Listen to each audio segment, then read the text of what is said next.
autres, là, maman, on n'est pas des filles de line-up. Oh non, ma belle. On va montrer à la planète entière comment faire.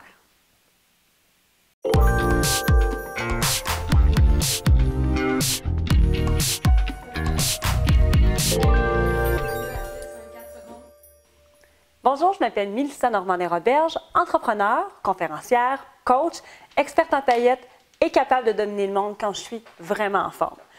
Aujourd'hui, j'avais envie de vous partager 3 stratégies pour atteindre vraiment le top et puis être une fille de line-up.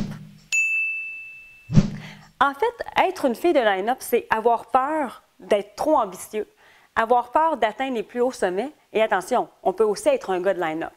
Vous ne voulez pas être la personne qui est la dernière dans le fond de la ligne, qui attend que quelque chose de magique se passe, qui attend qu'il y ait quelqu'un qui vienne la chercher par la main pour lui dire « Viens, je vais te montrer comment réussir ». Non, non, non.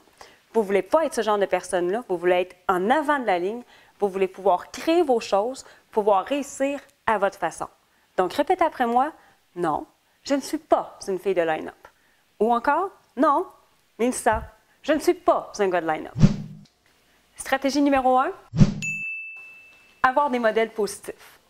En fait, l'idée, ce n'est pas de vous inspirer de gens complètement inaccessibles. Je ne vous demande pas aujourd'hui de copier le mode de vie de Brad Pitt. Quoique Brad Pitt, ça c'est une autre histoire. En fait, il faut aller chercher des gens qui vont vraiment vous inspirer, que ce soit des gens proches de vous, des gens d'affaires, des dirigeants d'entreprise, des gens de votre famille, qui vont vous aider en fait à atteindre vraiment ce que vous voulez.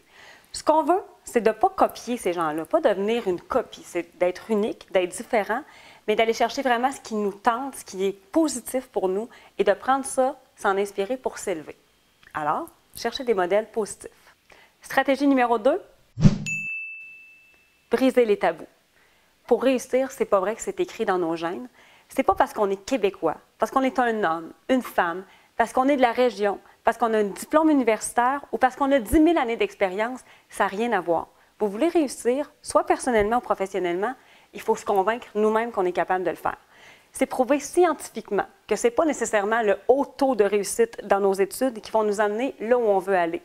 On veut aller quelque part, on y va, c'est tout.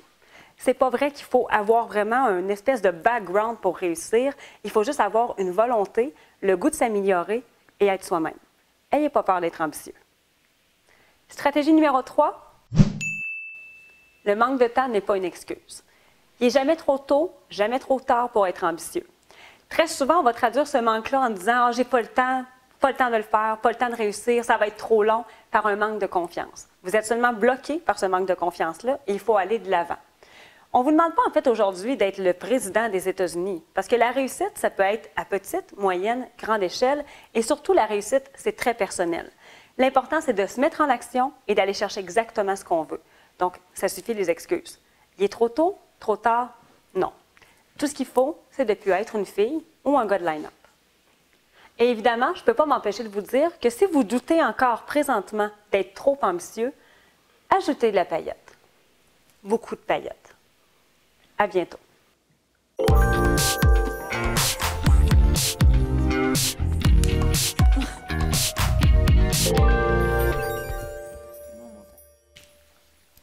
On va passer à la prochaine. Ouais, je suis pas une fille de line-up. Check-moi en face. C'est ma fille. Elle a 6 ans.